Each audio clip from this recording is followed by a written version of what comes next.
Welcome to Log Furniture How To, the most all-inclusive site on the net for log and rustic furniture, fixtures, and decor. That's logfurnitureHowTo.com.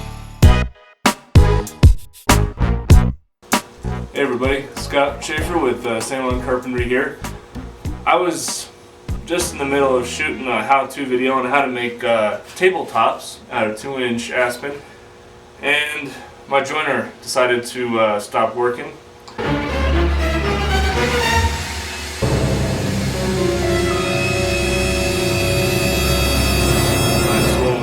Got the power on here. I'm flipping the switch, just won't turn on. So I got to figure out what's wrong with it. And so I decided to make a how-to troubleshoot a tool that won't work for no reason, because it was working just a few minutes ago. I don't know why it's not working now, so I got to figure it out. But anyway, I'm going to start out by examining the motor. So come on over here. So here we've got the motor that runs the joiner, and this is the where it's wired up right now, and this does not have a reset switch on this motor, so I can't push it. That's what I wanted to do first. So I've got my wires here coming from the power. I'm gonna go ahead and turn the power off. Now here's how you test a motor to see if it's broken or not. Here I've got my continuity and voltage tester. As you can see, if I touch the two together, they buzz. That means there's continuity between these two wires, duh. Alright, so now I'm going to find out. Now a motor is basically just a really long wire that's wrapped.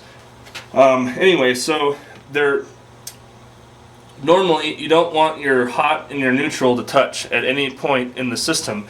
In a motor, however, the hot coming in coils around a lot and then comes back out again in the neutral. So they are attached inside the motor, but there's so many windings in there that it creates resistance. I don't want to get too much into the theory of that, but anyway, just trust me. They should be. So there should be. My point is there should be continuity here between the hot and the neutral, and there is. That's a good sign. That means my $80 motor is still in one piece. There's no short in the motor. So I'm going to go ahead and put my plate back on, and we're going to go look at something else. So here I have my switch for the bench. The power for the bench comes in to this box from behind, and this switch powers, or can turn off the power to the whole bench. And I have all of the outlets on the bench. There's 4 of them total, counting this one. This one's GFCI protected. So if any of the other ones have any kind of short or whatever or problem, this will pop and protect the circuits, protect the equipment, and protect the bench. So it's really important to have that. We got the green light, so that means that the power works. So there is power coming to the bench. So now we're going to go to the other side. Now this is the outlet where I have the cord for the joiner plugged in. So I'm going to go ahead and make sure that it has power. I'm going to use the same volt tester. Instead of testing continuity, I'm going to test for voltage. As you can see, it's showing 120 volts right there. We'll go ahead and test this one just for fun. Yep, okay. So we should have 120 volts in there. Alright, so now we know that it's not the motor, it's not our power source. So now we're going to find out if it's the cord. So what I'm going to do is I'm going to shut off the power to the bench. Okay, there's no power whatsoever. And I'm going to take out my switch.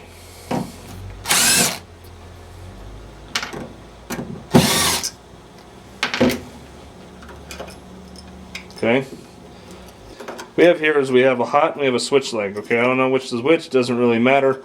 You can put the hot here or the switch leg, vice versa. All the switch does is open and close the circuit, okay? So it doesn't matter which end is which. But one of these is hot, one of them is a switch leg. I'm going to find out if we have power to either one of them. So I'm going to stick one of my contacts in the neutral.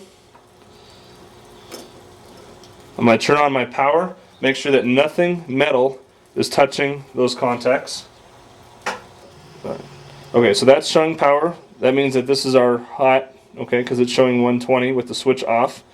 This one should not show 120, but it should show, because it's attached to a motor. Again, this is the switch leg going to the motor, which wraps around and comes back out as a neutral, which goes here. So it should show continuity. Okay, it does. So nothing is wrong with our wiring. Okay? This leads me to believe that there's only one thing left to test, and that would be the switch. So what I'm going to do is I'm going to turn it on.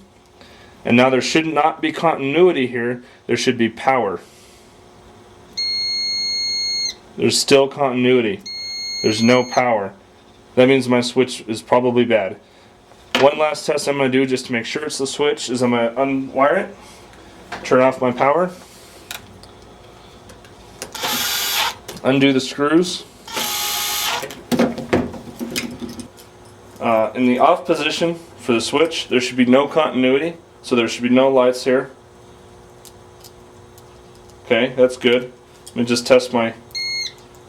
Yeah, they're working. Okay. Now I'm going to turn it on, and we should have continuity now because it's allowing a path to go through. This would be your incoming hot and your outgoing switch leg. Line side, load side. Oh, there's no continuity in the on position, so it could be my switch. I happen to have an extra one, so I'm going to put it in and see if I can't fix the problem that way. Actually, what I think I'm going to do is tie my two, I have my line and my switch leg right here. I'm going to twist them together and put a wire nut on it, and then I'm going to turn on the power and see if my motor comes on. So let's do that real quick. Again, the power is off. I'd be hurting right now if it wasn't.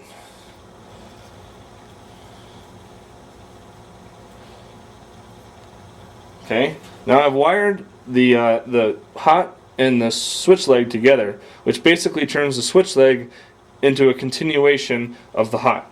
Okay, so now that I know it's the switch, this switch is hardwired. The switch here should control the joiner because this is controlling the power to the whole bench. I have the joiner plugged in. Bypassing the switch, this should turn it on, hopefully. Let's cross our fingers. I knew it would. I knew it would. So that's great news. It's just the switch. I wired this bench before I was an electrician, so I didn't do as good a job as I should have, and I broke a few rules. And someday I'm going to rebuild the whole bench and make it better, and definitely put in some better wiring or do a better job with the wiring. So anyway, now we've solved that problem. Thanks for watching this how-to troubleshoot video for your electrical. I know that this doesn't cover every electrical problem that you can possibly have, but if I ever come across a different kind of problem, I'll go ahead and do a video on that too. Alright, so anyway, that's it. Thanks for watching, and please watch the how to build a tabletop video, because that's why I was here today, just to build the tabletop. And then I ended up spending 2 hours trying to figure out what's wrong with the electrical. So anyway, check that video out too. Just follow this link that's right here, and I will see you guys later. Thanks.